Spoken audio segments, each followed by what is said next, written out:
You can waste years trying to figure leadership out on your own, years falling behind, years not knowing why you aren't getting the results you expect. Nowadays, there's more leadership content than ever, and most firefighters and officers are drowning in it and still not making progress.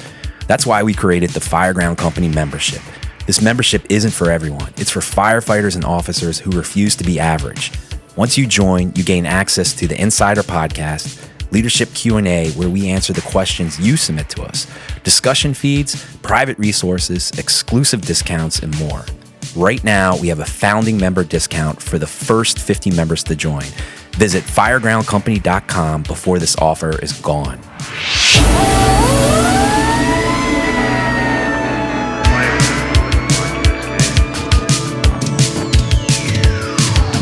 On today's episode of the Fireground Company podcast, to commemorate this milestone celebration of America's history, we discuss 3 pieces of American firefighting history every firefighter should know. The Fireground Company podcast. All right, here we go. All right, so 250 years, USA, America, awesome, and American firefighting. So what I wanted to do is talk about 3 pieces of the history of American firefighting. And that's what this is about. It comes from a book we'll talk about in a minute or two, and just have a little fun with it and give you a little history. And and actually, it actually just hit me, but in a lot of ways, the American Fire Service is a little piece of Americana. That's kind of, if you list things, America is all about. Our fire service is something we developed, and I may be biased, but I think it's the best in the world, and it's a part of our American heritage. So we're kind of combining 2 things today: a little bit of patriotism and on connecting that to our American Fire Service. And I think we did a little experiment the other day when we were kind of talking about this episode, and we asked some of the younger people, hey, do you know where this comes from? And spoiler alert, almost all of them had no idea, And so it's cool. I think this episode, there's so many things in the history of the fire service we could talk about, traditions and cultures and where they come from and all that kind of stuff. But we as you said, we picked 3, which are kind of like just the big obvious ones, which again, I don't know, and I can't even put my finger on it, but it does. It just gives me this like pumped up feeling, like America, fire department, and that's what we're hoping to give with this episode, is have a little fun, and hopefully the listeners, you learn something and you just get pumped up, and there's eagles soaring around your head, and fireworks and marching drums, and explosions, and it's awesome. So that's what we're gonna try to do. Yeah, and also if you have bunting, if you know what that is, a little red, white, and blue bunting, put that on your house. It looks awesome. It's incredible. It's what was that beat? That was my watch. Whatever. Oh, nice, good watch. It's real life. Yeah, bunting is awesome. My parents have bunting on their house, and I gotta say, they also got a flag that has the 76 on it. That's cool too. It looks really cool. Yeah, that's cool stuff. Definitely. I'm definitely feeling the USA right now. So, all right. So, practically, how do you want to do this? I know we got some things here. We got some books to read. Jumping off point is this is a book by J. Rhodes. So I believe I've owned it. I have 2 copies of it, and it's a book I would say I think every firefighter should get. I mean, it's not long, and it tells you all these different little stories about the fire department, why, this is called this, why we do that. And I think the guy was like a firefighter that didn't understand any of this stuff, and it started him on this quest, and he wrote the book. So yeah, this guy, J.A. Rhodes, what was it? The Fire Service History, Traditions, and Beyond. Mm-hmm. So it's not big, maybe 200 pages, something like that. No, it's a good book. I bought it for myself. I think you mentioned it in a YouTube video at one point, and I remember thinking, I don't have that book. I need to get that book. And cheap. It's good. It gives you, if nothing else, it gives you some, there's actually a quote I just read on the back here as I was just kind of reading it. It says, "A person without knowledge of history is like a tree without roots." And I think that's good. I think we don't know enough history these days. And I'm going to stop myself right here because I'm about to do one of those things where I go on a complete tangent that has nothing to do with this episode. But doing. You know what? I caught myself, and I'm just going to say it's a good idea to learn about history. So let's do it. All right, send it. So the first one we're talking about is why are fire engines usually red? I know they're not always red, but usually they are. And I guess we'll just read that little section and then just talk about it and move on. So okay, let me find the page. Here it is. Okay. So I'll just read from the book that we just mentioned, and then you've got a couple of things to add to it just to give it some context and everything. So why are fire engines red? The most widely accepted explanation that fire engines are painted red dates back to the 1800s, an era when there was fierce competition between the fire brigades of neighboring cities and towns. The firefighters of each brigade took great pride in their fire apparatus. Each brigade wanted their rig to stand out by being the cleanest, having the most brass, or being a noble color. Because red was the most expensive color, that's what color most crews chose to paint the apparatus. But the question is, who pioneered the color and why was it the most expensive? These early firemen were held in very high regard by their communities, and they, in turn, took great pride and group distinctiveness in their engine and its overall appearance. Brass and copper straps and other fixtures originally added for strength became more numerous and decorative. Scroll work, murals, lanterns, and fancy wrought iron work all became fairly common as the companies competed with one another to make their machine a standout. Prior to the 1850s, most hand fire engines were painted in greens, blues, or black with white or yellow accents. When red hues were used, they were a rather muddy oxblood or cordovan color, comparable to what you may have seen on the floors of an 18th century home. Since many of the volunteer fire companies desired to decorate their machines to reflect the individual tastes and traditions, the engines often came from the manufacturer unfinished or in a generic gray primer coat. In 1847, an Englishman named Murdoch developed a method to distill sulfide of antimony into a bright scarlet red pigment. The procedure was very monotonous and expensive, which in turn made the exciting new color very costly and rather rare. This combination proved alluring to firemen. No doubt the first engine done up in bright red with polished brass and gold leaf trim were stunning status symbols. Not to be outdone, companies everywhere followed the trend, and over the next few decades, red became virtually the standard color of fire apparatus. Today, just as you have many more choices of colors available to you for your vehicle, so do the fire engine manufacturers, and it is not unusual to see white, yellow, blue, orange, green, or even black fire engines, in addition to red. Some studies hint that colors such as lime green may be more visible to public than traditional red, but still the vast majority of fire departments continue to use red fire engines, a color instantly recognized by everyone as that of a fire engine.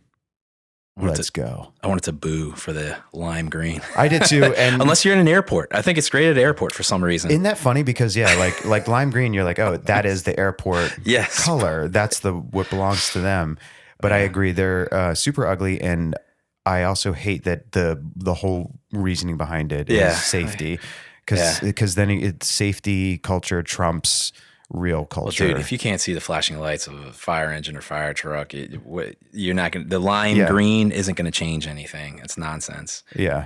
So I don't know. I just thought it was interesting how this goes back to the 1800s and it has to do with an expensive color. Yes. So the most expensive color at that time was red. And then these guys took so much pride in just having a, well-functioning, good-looking piece of apparatus that drove this whole thing to, go with the red. And I guess it happened long enough where it kind of became a standard thing and a tradition and just rolled with it over the years. I want to point out something interesting too that I picked up on was that it was sort of this mutual relationship with their people that they were serving, because they said that pride was sort of engendered by how much respect the citizens had for them. And so then that sort of, like I said, engendered that pride, which I think is interesting. And we forget, and we think, pride has to, but pride kind of started like because of what esteem we were held in, that's pretty cool. And I think it's interesting you say that, because I was thinking how that, things were a lot more local in years past. Yes. Now everything is international. People move around, very disconnected from their local communities, because the local communities typically now sprawl so far out that it's hard to distinguish between this town or that town. There's really no difference. And it almost reminds me of when you're saying that, like a ball team or something. Like that was like our baseball team. So these little things that separated this town from that town, or that part of the city or town from that other part of the city or town. It was like your little kind of almost sports teams. Yeah, so that's true. It's like just a human thing where we like to, kind of get behind something and root for it. Yeah, so. that's absolutely true. And it's kind of cool to think this whole concept is to think, and I think we've discussed this on other episodes, is that there's actually a reason why they're red. Yeah. You just think it's so ingrained, right? Like fire engines are red. It's just the way it is. In fact, if you go to a paint store, you might find a color called fire engine red, or it mentioned vehicles. You might get your personal vehicle in fire engine red. It's just, that's what color they are. And it's, it could just as easily, you could think, well, they've just always been, but they haven't. I mean, you think, first of all, you think you could get into the history of the fire engine, right? Like how it came from pumps. It talks about hand pumps in here, and, they'd pull them on by horse, and they were on carts, and then they became, you had the hose truck and the wagon, that's where that term comes from.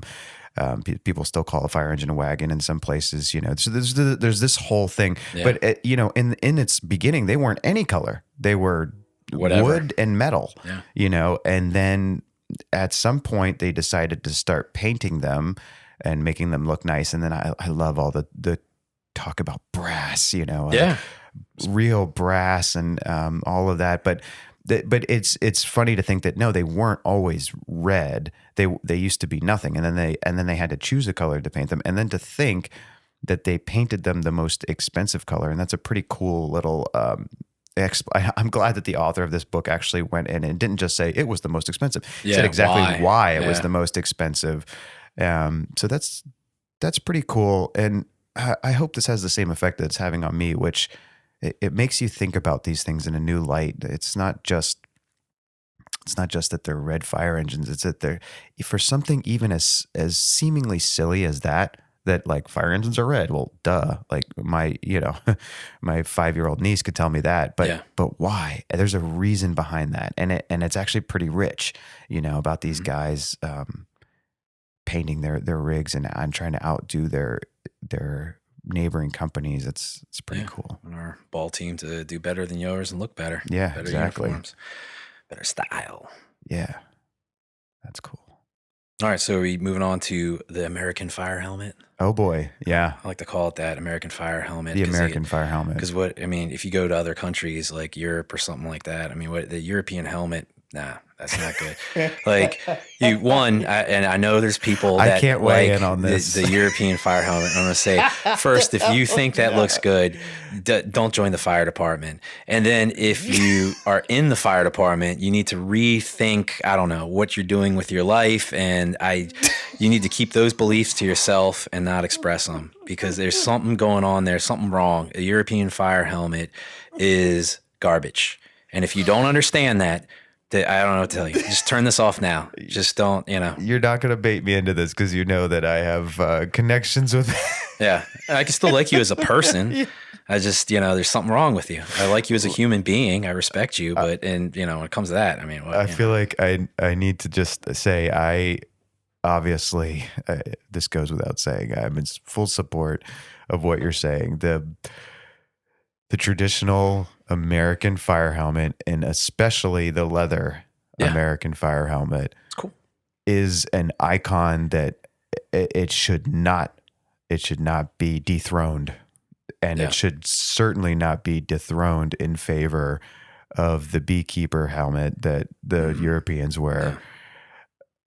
However, that's all I'm going to say. And I'm not going to trash European helmets because...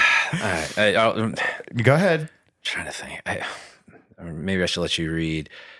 Just go ahead, read the little thing about where it came from, and then I'm going to add some emotional stuff. I'm good. Get into. That's good. Let's do that. That sounds good. Let me find my page here. Okay. Oh, this is a short one. Yeah, it's not too long. Okay. Ready, listeners? Here we go. History of the leather helmet. Jacob Turk of New York City is credited with inventing the first fire cap around 1740. It was round with a high crown and narrow rim and was made of leather. Improvements on his design were made by Matthew Dubois, who sewed iron wire into the edge of the brim to give the helmet shape and strength and provide resistance to heat, moisture, and warping. The leather helmet, as it is known today, came from a very modest and non-fire related beginning. Although the year the traditional fire helmet was invented is mired in speculation and debate, it is generally agreed upon as sometime between 1821 and 1836. The gentleman credited with its founding was named Henry T. Gratacap. Gratacap was a volunteer fireman in New York City, but made his living as a luggage maker. He had made quite a name for himself because of his innovative luggage specifically designed for ocean transit. It was made of leather that was specially treated, which offered unparalleled durability and withstood wetness without rotting.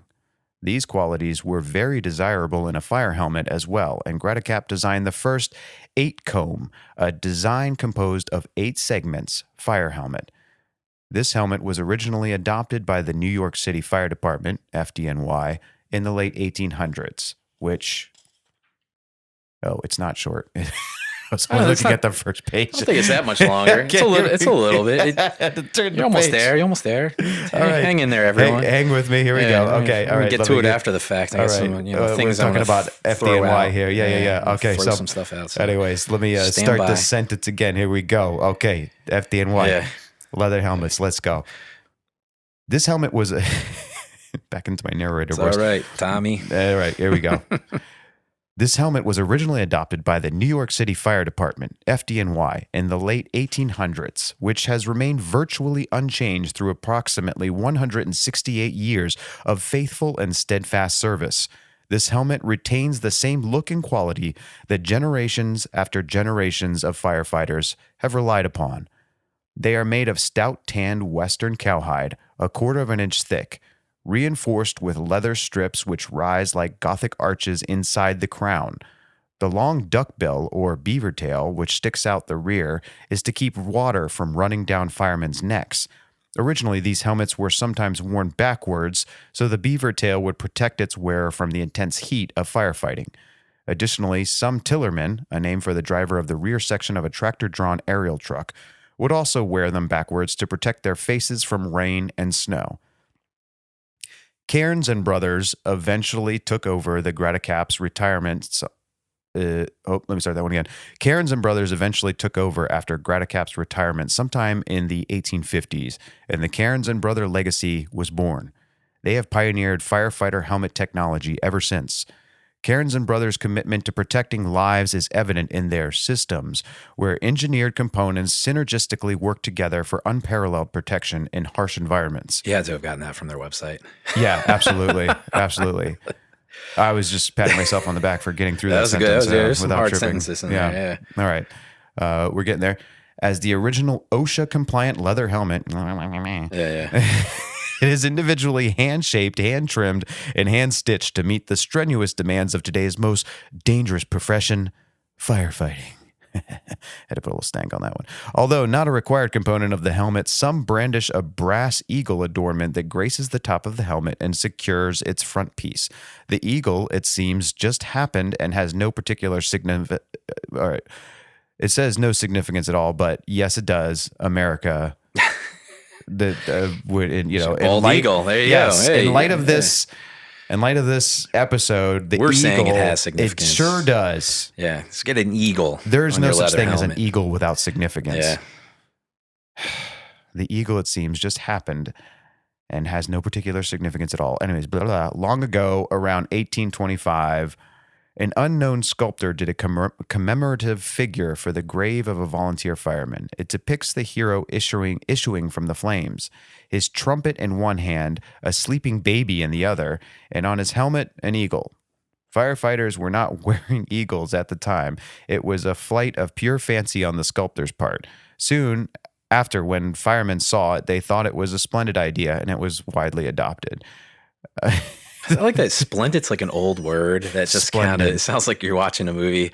I'm going to bring it back. Yeah, I'm going to start saying splendid. That's splendid. Look at that. That's good. Yeah, that's splendid. Splendid. Darling, this meal is splendid. I need to do that tonight, my wife, and see what she says. Okay. Splendid. Well, let's both do it. Yeah. See, report back next day we work. Yeah. Splendid. Yeah, and splendid. Then it's good too. Like how you doing today, man? Splendid. Splendid. Like we should use it as much as possible to get as many weird looks is what we should do. Isn't this weather just splendid? Splendid. Like, yeah, it's good. I like it. It's kind of classy. Yeah. But also this image here of I'm not done yet. I have another. Yeah, I know. But can I just read that? Where did it go? You can do It whatever you want. depicts the hero issuing from the flames, Yeah. his trumpet in one hand, a sleeping baby in the other, and on his helmet, an eagle. So he's making a grab. Yeah, I mean, America. Yeah. All right. Today, there are many variations of structural firefighting helmets. Different styles, colors, materials, and configurations can be seen all over the world and across the U.S. However, the true traditional style, which is common today, even though it may not be leather, resembles the original New Yorker. Let's go. Yeah, so basically the dude, 1800s, Gratacap, volunteer firefighter, luggage maker, like some water resistant, I guess luggage, kind of just put that all together and made the fire helmet what we think of it today, I guess that look. But what I think is interesting, The 8-comb. yeah, what's interesting is those combs it actually had a purpose, where they had wires and everything else. So it all had a purpose. There was a reason for it. It was the materials they had at the time, and that's why they were doing it. And I know the argument, man, I'm beating down like whatever, the plastic helmet's cool. If they have the style, that's cool. That's what we wear right now. But yeah, the European ones, like, but the argument can be made, and this is maybe where I'm going to contradict myself, but I'll explain why, is the argument can be made that yes, it's more expensive if you want to buy a true leather helmet nowadays, and it's heavier. So it's like, okay, if you look at efficiency, cost, it doesn't make sense. You can get the plastic one that looks exactly the same. And then some are even going to argue maybe the European one is more functional. I'm not even going to, go, justify that with talking about it, because we're just going to throw that out. But it's, there's a guy at the Firehouse. This is like somewhat recently. He was talking about because our department's at the point where they may allow us, it's probably going to come here soon, to buy your own leather helmets, which is cool. Yes. Cool tie back to history. Definitely down for that. And I guess he was talking about it, what he was going to get, and the other guys were giving him a hard time. I think for the most part, they were just giving him a hard time because it's the Firehouse and they just wanted to give him a hard time and whatever else. And he's trying to defend it and say, this is why and everything else. And I finally said to him, I'm sitting there and I'm like, hey man, just say it's an emotional thing. Yeah, so they were giving him crap for getting a leather helmet. For wanting to get one or wear it at work. I think he has one. I think he's a volunteer, has one in his volunteer house. But I was just like, man, just say, look, don't give these guys, don't entertain them. Just say it's an emotional thing. I know it may not make sense. It may be heavier, it may be more expensive, but I like it. I like how it ties back to history. I like the way it looks. So that's, I usually say, don't be cool, be good. I think this is not a big deal right here. It's a little heavier and tough enough to have a helmet that's a little heavier. Yeah. Good to go. So just say it's an emotional thing and go with it, man. You don't have to defend it. Just say, I like it. I know the other stuff's lighter and not as expensive. I'm sorry. Your pencil neck can't handle the extra weight. Yeah, exactly. Do some more exercises to give you a big neck. Like, tough guy. So. Yeah, I mean, and there, again, this opens up a whole can of worms, but the leather helmet is, I'll go ahead on recorded record here and say the moment that we're allowed to wear one, there will be one on my head. And there are plenty of departments throughout the United States that are still wearing them currently, and good for you. There's even some that identify with them. And there's a lot of companies called Leatherhead, and all this refurbish, kind of stuff, all that stuff. Yeah, and there's so even just like that terminology is kind of woven into the fabric of the fire department. This is an interesting discussion too, because in the sense that these are the little things, you think about like a company t-shirt that you have to buy yourself, or you think about a helmet that you have to buy yourself. Mm-hmm. This is really a win-win for the department if they think about it, and they have to think about it just a little deeper and understand what drives human beings. And if you can allow people to have a department approved shirt, whatever, for their actual firehouse, it's a win in the sense that the morale, the people are going to take more pride in taking care of the apparatus, taking care of the firehouse, because that's part of their identity. And then on top of that, financially, it saves the department money because they're going to be ordering less t-shirts from the fire department because they're buying their own that represent the company. Mm-hmm. Same thing with the helmet.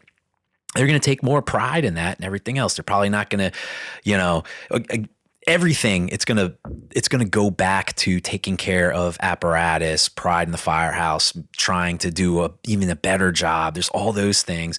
And I guess even you could argue like maybe they're not going to go through as many helmets, even though people don't go through helmets really. But if you're buying your own, then maybe your department, they're not going to give you another one, or maybe they give you like a voucher for part of the cost, or however they do it. It's a win-win for the fire department. So if you're someone like a chief or in a position that can influence that, just think about that get the wins, the double wins, where it's a win financially for the department, and it's also, more importantly, a win for morale, productivity, and all that other stuff.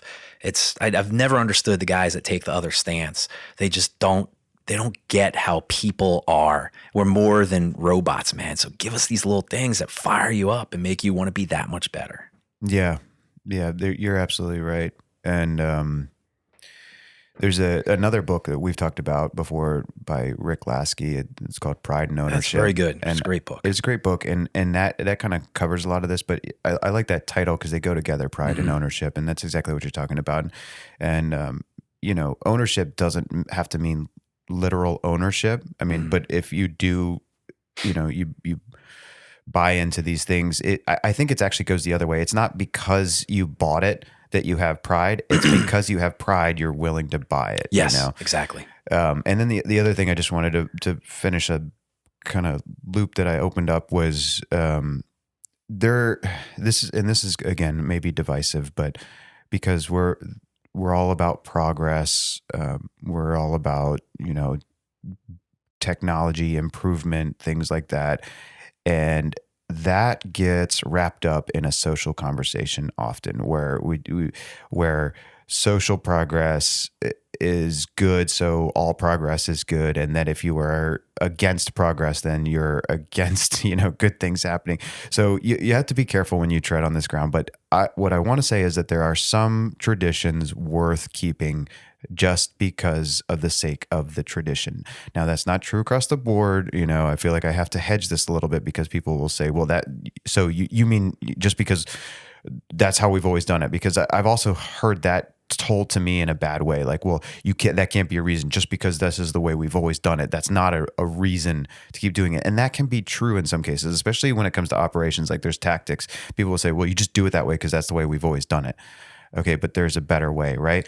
But this doesn't affect. See, this is the difference here, and I think people fail to notice this. This isn't about operations in the sense that this is affecting the way we operate as far as a true advantage or disadvantage. Yeah. This is more of an aesthetic that reinforces a pride in the job and that aspect of it. So why not do it? Like we can debate all day long operational stuff. This hose deployment versus that hose deployment. This ladder throw versus that ladder throw. And if the other way is truly more efficient and everything else, okay. But this is one of those things. It's like a neutral. You know what I mean? And those tend to be the ones that. Those traditions, it's like it's a no-brainer almost. If it's a positive thing. Sometimes the participating in the tradition has to have a little bit of a price to pay, and in this case, it's something silly. It's maybe ounces heavier than the plastic helmet, and people go nuts about that. But yeah, I mean, you're participating in it. Just listen, but let's tie it back to that history. You know, I mean, the history of that. Don't you want to participate in that as a fireman and you know the modern day? Like I do. I want to participate in it as many of those things that my brothers in the past did. But you don't have to. Like, look, if you don't want it, cool. I'll judge you, but don't stop other people. That's the issue I always get into. Don't stop other people. Let them have the option. Don't be that chief. Don't be that person that says we can't do that. You know, don't stop that. Let it happen. And, you know, everyone else can have the plastic helmets. Cool. That's fine. It's a big deal. You got it. All right, fine. Just can't be European. No. Right. It's just the way it is. Or the salad bowl helmets. Too. Yeah. Well, I'm a little torn on that because there is a tradition. I think I could be wrong, so don't jump all over me. But I believe one of the ones it's from Philadelphia. It's like a thing for them. Yeah. That kind of. It's I know like they wear those. Okay, if that's your thing, that has become your tradition. Live it. I got it. Yeah. I think there's like a West Coast, like the LA kind of style. If that's your thing, if that's what it's become, live it. But I mean, to force that upon, you know, other people, whatever. I mean, I don't know. So it's just think about it, you know, that's all. Don't stop people from doing it if, you know, it's a neutral thing. Yeah. But to tie it back and to summarize, I think the story here that's pretty interesting. Once again, kind of like the why fire engines are red is that the shape of the fire helmet again is kind of iconic, right? Like if you were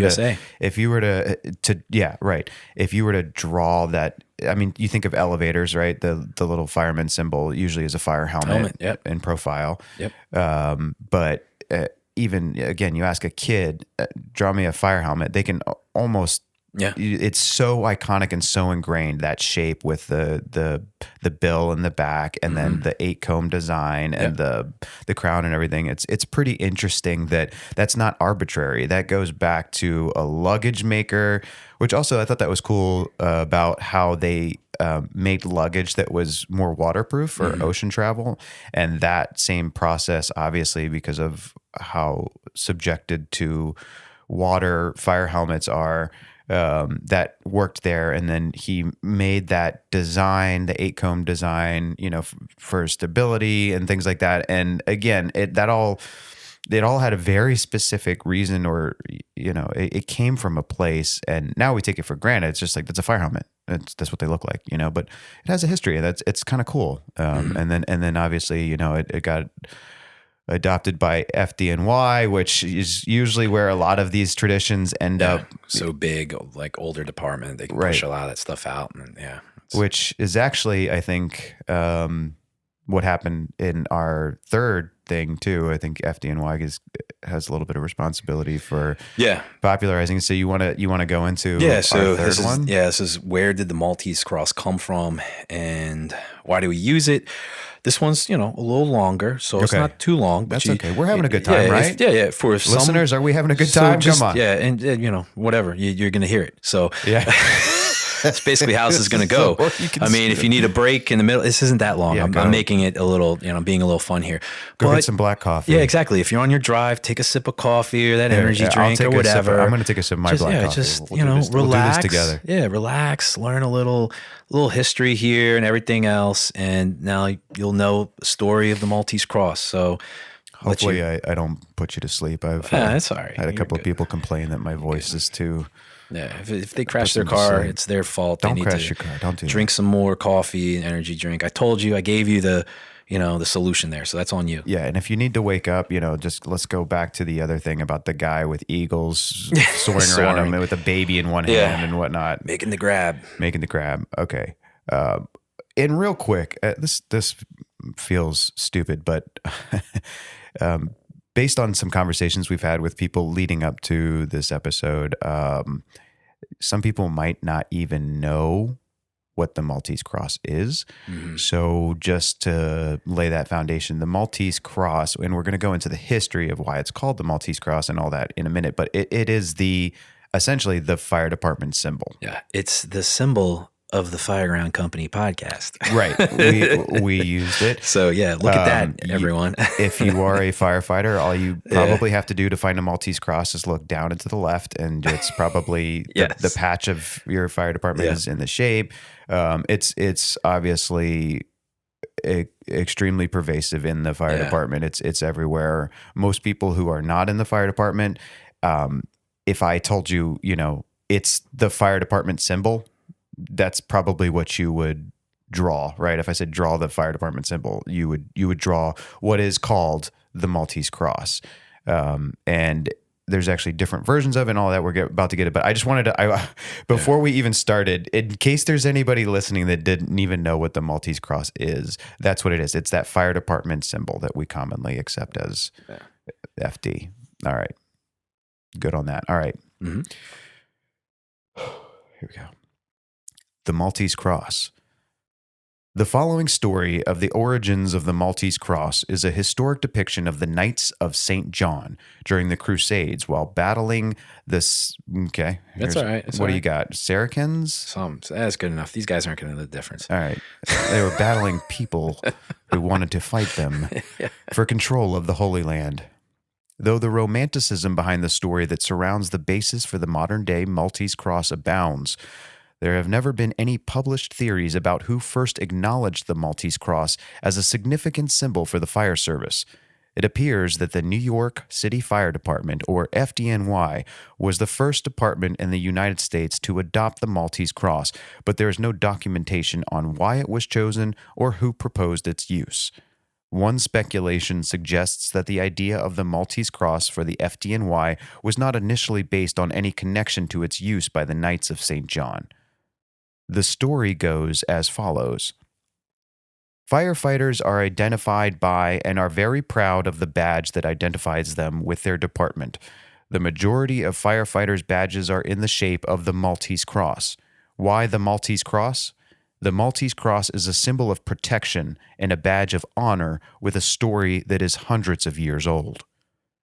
A courageous band of crusaders from Malta, known as the Knights of St. John, fought the Saracens for possession of the Holy Land. The need for an identifiable emblem for the knights had become crucial.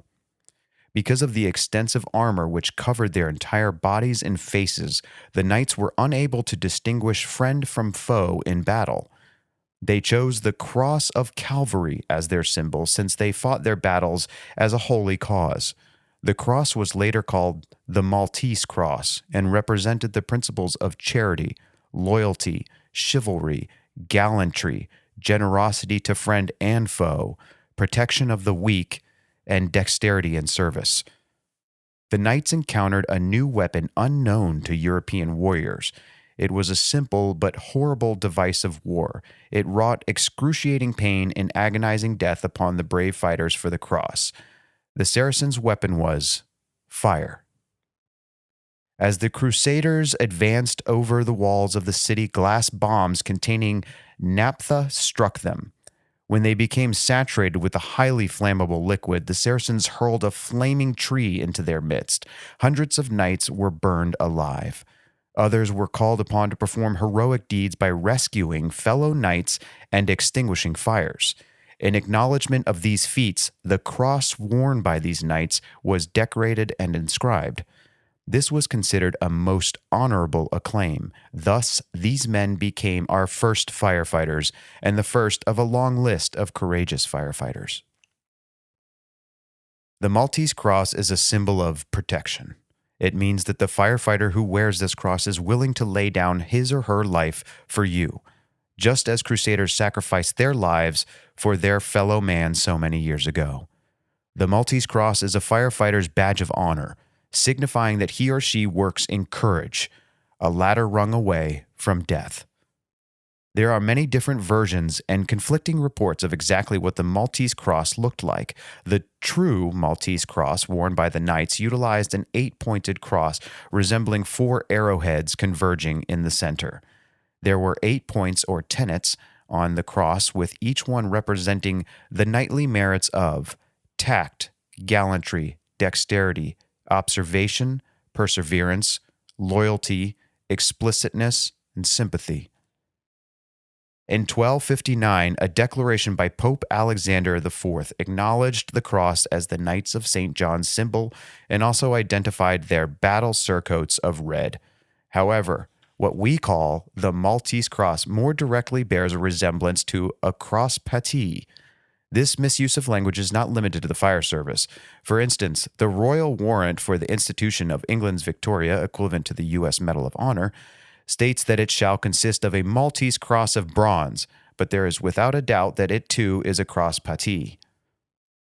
Everybody doing okay out there? We're doing good. More coffee. We're getting close. We're getting close. We're almost there. We're getting close. Yeah. So I mean, hopefully you're still with us, and I'll just break here to bring it back and get everybody's attention. There's some really cool stuff going on here. I mean, talking about I hope that fired you up. And we're going to talk about this when I'm done here, but I'm just kind of breaking up the text here. What's interesting is like when you look at the two crosses, neither one of them, the one they're talking about, the historical one that goes way back, what they call the Maltese Cross, and then the cross patee or whatever, those two, neither one of them look like what we would say today is the Maltese Cross. Correct.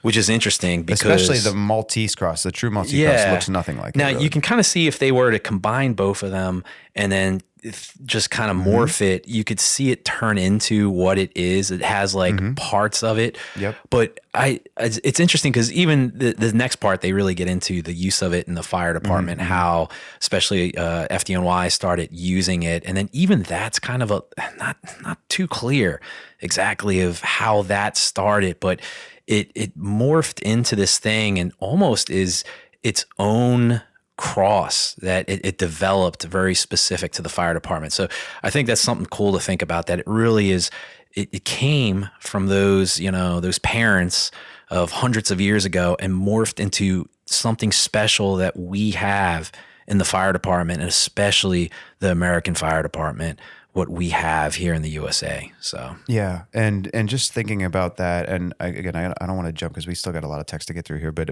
I do want to say, like, just reading that made me immediately more proud of it, and that it represents something, that symbol, it has meaning behind it, and that to wear it like a badge, and to represent that, it means something. So anyways, hopefully you got some coffee. We got some more text to get through here. We're getting to the part where we talk about how it kind of transitioned. So just a review, we've got kind of the Maltese Cross based on, the Knights of St. John, right?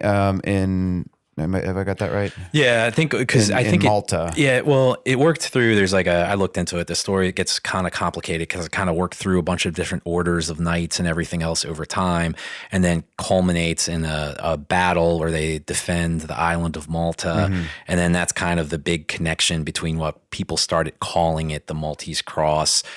I guess the older historical cross, not the one that we see today, and then that just kind of carries on. Right. So, but that's cool. Is obviously if you can picture this sort of medieval, the knights, literally knights, and they have all of their gear on and they can't be identified, so they use this cross to identify themselves so that they can tell who they are, which again is a unique that it comes back because we do sort of the same thing, right? Like we use that symbol so citizens can recognize us and say, oh, they're with the fire department. We can appeal to them for help, and also we use it so we know one of our own, right? So that's a cool tie in there too. So, and then we've got sort of this cross patee, which neither one of us know if we're saying that right. It's Pattee. I'm assuming of French. Maybe it's pate, but I'm not going to say that. Pate is like duck liver, so I'm not going to say that. So we'll say patee. I didn't know that. Yeah.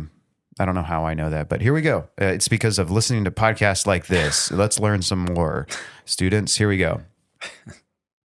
It is fascinating to make note of the significance that the London Fire Brigade has cited on its version of the Maltese Cross. Okay. Sounds good. It's how it's written. I don't know. Let's keep going. Roll with it. What is most unusual is to look at the shape of the LFB badge and compare it to the FDNY badge. To say that both are based on the Maltese Cross raises questions about the soundness of their source. This may suggest that the connection between the Fire Service Cross and the Maltese Cross is based more on the likeness between the ideology of the fire service and of the Knights of Malta than on any similarity in the symbols themselves. Quite a few fire departments in Canada do use a badge that is, beyond a shadow of a doubt, a Maltese Cross. It is modified by a centered disc displaying the city seal and department name and sun rays between the arms of the cross or arrowheads. During the Civil War, 2 regiments of Union troops consisted exclusively of New York City firemen. Okay, that right there in itself is really cool. That was very common. A lot of that. 2 regiments of Union troops consisted exclusively of New York City firemen. That is really cool. Well, I think it's also going to get into the first Union soldier killed in the Civil War. Actually, You've read this before, huh? I have. And also, it's history. It gets killed, and he's a firefighter back at home, also. So, dang, yeah. New York City firemen, you go to war and get killed. Right. Officially, they were the 11th and 73rd New York State Volunteer Infantry Regiments, but came to be known as the 1st and 2nd. Oh boy. Fire Zouaves. Okay. Let me just spell this word so that if anybody out there listening can tell me how to say it. It's Zouaves. Cool. I hope that doesn't come up again. Here we go. In 1863, General Hooker introduced distinguishing insignias for each corps of the Union Army. They would be worn on the hats of infantry soldiers and on the left breast by officers. The symbol of the 5th and 19th Corps was a cross patée. The Army's adaptation of this cross had flat sides identical to that of the first Maltese Cross when it was introduced by FDNY in 1865 as a hat badge. Yeah, there's actually a typo there. Yeah. Okay. The recruiter of the New York Firemen into its own regiment was Colonel Elmer Ellsworth. Soon after the development of the first New York, here it is again, the first New York Fire Zouaves, or whatever. Zouaves. Ellsworth became the first Union officer to be killed in the war. Soon after, a new regiment, Ellsworth's Avengers. That's simple enough. Come on. There you go. Man, America. Some people up. This episode is America. Ellsworth's Avengers. Man, if you're cool enough to come up with that name and live it. Okay. Yeah. The 44th New York Volunteers, that's who the Avengers were, was organized, whose symbol was also the cross patée, commonly called the Maltese Cross. So the question still remains, who introduced the Maltese Cross into the FDNY, which has now become the universal symbol for firefighters across the U.S.? There are no records to address this. One or more of 4 individuals may have played a role.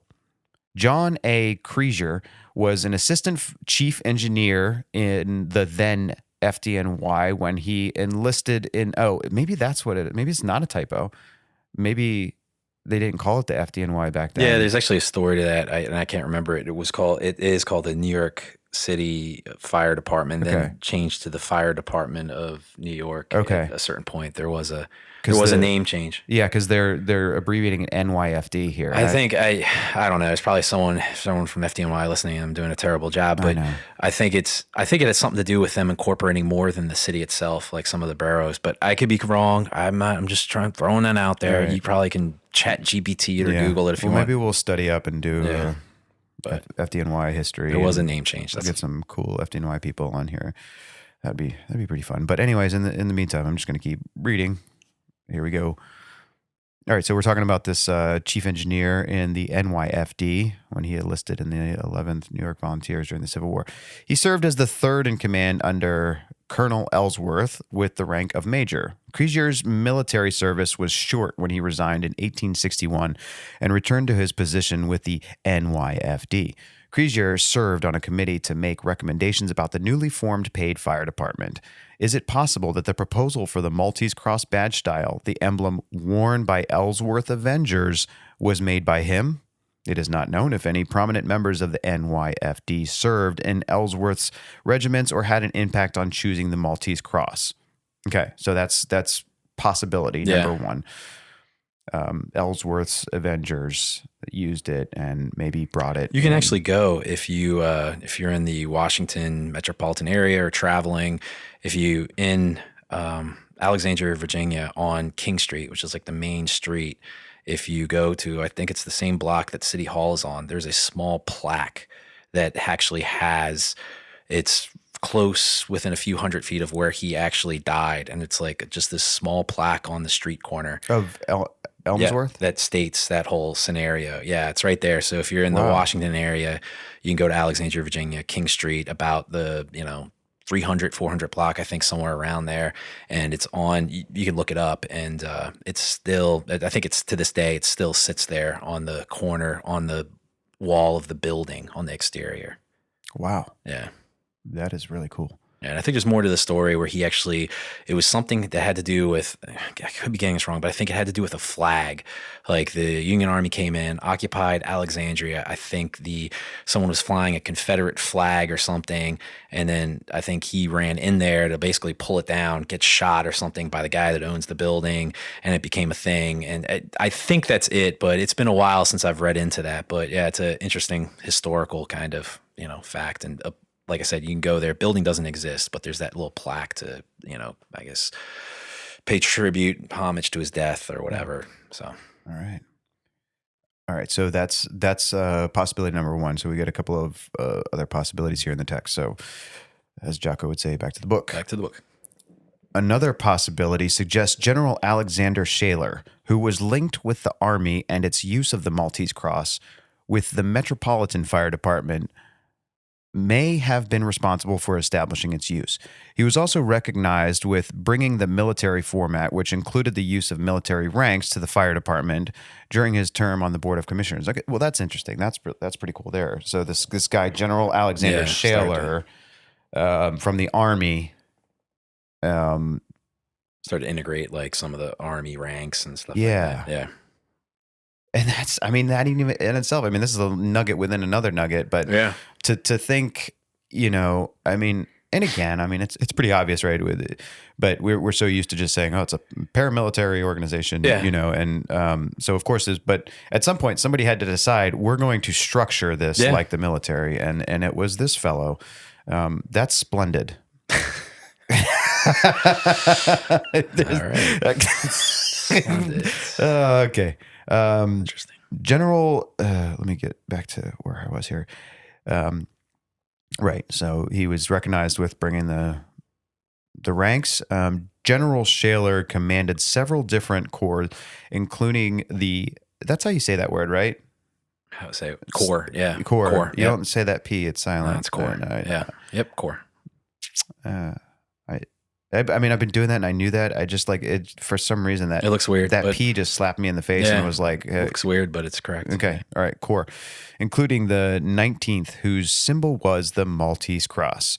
There is no apparent reason why he might be partial to this symbol because he was only in command of the 19th for less than 6 months. Also, Shaler was selected to be on the Board of Commissioners in 1867, a full 2 years after the Maltese Cross was implemented by the department. Actually, he didn't leave the military until August 24th, 1865, 5 months after the act to create the Metropolitan Fire Department was passed, and around the same time the actual transition from the volunteer department to paid department began. For that reason, it is improbable, though not unlikely, that he played a role in the selection of the... Okay. I don't want to argue with the author here, but why even include that? That seems like basically it's not because of this guy, right? Yeah, no, it's hard to say. I think it's the point here. For that reason, it is improbable, though not unlikely. Okay. Anyway. All right, here we go. Here's another one. Here's another possibility. And I think you're about done almost. Yep. This is the last page, the last 2 paragraphs. Okay, hang in there. Here we go. Lastly, perchance, another great word. Lastly, perchance, it was Protection Engine Company 5 that instigated the use of the Maltese Cross. One badge used by the company was a Maltese Cross of an uncertain date. As a volunteer company, it is extremely likely that this badge was in effect earlier to the formation of the paid department. Nevertheless, how would the badge used by Protection Engine Company 5 be the groundwork for the badge of the paid department? The answer may perhaps lie with the members of the company. Among them was Foreman Murray Ditchett, a police captain who first suggested the issuance of badges to firefighters in 1855, and Joshua G. Abb, one of the original commissioners of the paid department, whose own badge was not a Maltese Cross. It may possibly be, though, that the Maltese Cross badge used by the NYFD Engine 5 was the first Maltese Cross used by a fire company. So, who can take credit for the suggestion of the Maltese Cross's use in the fire service? Unfortunately, this question may forever be unanswered. Was its selection based on its use by the U.S. Army, or was it the Knights of St. John? Regardless of its origin, it will be an everlasting symbol of the fire service. Yeah, you can sum that all up with we're really not sure We don't where know. it came from. It's kind of a little bit of a historical thing going way back to the Crusades, and then it's not exactly the Maltese Cross, and then it's like we're not sure even when we really started using what we consider the Maltese Cross into the different fire departments. And it's interesting, man, a lot of different like turns there, but it's, you know, one of those things that I would say the history of the Maltese Cross is kind of just lost to history. It is, but there's some reason there. There's It's some not stuff. Yeah. We didn't just arbitrarily. There's connections, but exactly who made those connections all come together into what we see today. I think that's what we just don't know. We didn't invent it. It wasn't like we just had somebody draw up. You know, it came from somewhere. And honestly, the real answer is it's probably a little bit of all of these elements. You know, someone liked the way something looked, Right. and they also liked the symbolism of it, and they're like, it all kind of converged. Like yeah. I could see all of those being true. You know, that the real sort of parent origin of it is this Maltese Cross. Combined with sort of this cross patty, and then the military adopts it, right? And you have a lot of people from the military coming into the fire service, and then even what they said about how, you know, cops started wearing badges to identify them, and then some cops started crossing over and want to bring the badge. You know, so it's probably like all of this. I'm obviously partial to something they said in there about the ideology that the cool. Maltese Cross represents. Yeah, what it goes back to. And it's actually very well said. Like when I read that list of, you know, the things that it represents for the Knights of St. John, I was like, yeah, that's what I mean, I don't know if I live up to it every day, but that's certainly what I want to try to live up to. So that's pretty cool. Yeah, that's the point with any of that stuff. It's a target, a direction to go in, a standard to measure yourself by that you're not always going to hit every day, but it's still worth trying to get close to that. So. Yeah, and then in a lot of ways, a lot of these history, I guess what we're sort of realizing through this episode is that history, which is not necessarily, it's a word we've talked about a little bit, but not as much as some of the other ones, but history belongs up there on the podium with culture and tradition, because it really kind of undergirds all of this, you know, and you can have history and tradition, but it's sort of empty without the historical element of it. If you don't know, now that doesn't mean that you have to know every single historical component to everything we do. I mean, that can get exhausting, you know, but I think this is, I was thinking about this the other day because I've been really into history lately, and I know that that's a common thing for like older guys to be into history. And I thought that was always just like a jokey kind of stereotype thing. But now I realize that I'm getting older. Maybe just older men get into history as you think about it more. But yeah, I mean, I think you should know a little bit of history. Certainly, I think this is a good time maybe to, you know, what is it that's important to you in your life? You know, if you're a young person listening to this, you know, if you're a young firefighter, I think that's a good place to start. Learn some history about the fire department. Pick something that you think might have an interesting history and dive into it. Obviously, if you are listening to this in this country, do a little research about the history of our country. I think a lot of us tend to think of American history as just some dumb class we had to take in either middle school or high school. And, we learned about the Boston Tea Party and all this. There's so much more to it. And you can go down different roads that interest you, the American Fire Service being one of them. The history of where you come from, there's so many things like 23andMe and all that stuff. I don't do that because I don't want them to have my spit on file or whatever. But there's other ways you can ask too. You don't have to do 23andMe. You can ask your living relatives, where does my family come from? Where does my religion come from? Where's my spirituality? You can follow history down, everything that is important to you. And I think today we're just kind of encouraging our listeners to think about something that's important, I hope, to all of us, which is the American Fire Service and our country. Yeah, something a little different, but it's different. 250 years, just kind of cool to think back and talk about the American Fire Department and American firefighters. So, do you have anything else you want to add to that, to this episode? No. I mean, as far as the episode and history and stuff, no, I think we kind of hit on everything we need to. Do you remember which section that thing about the guy and the babies was in? I'm trying to find it in the book here. I think it was about the fire, the helmet, and the eagle, somewhere in that. Right. I want to find that because that's what I want to end this episode on. Okay. All right.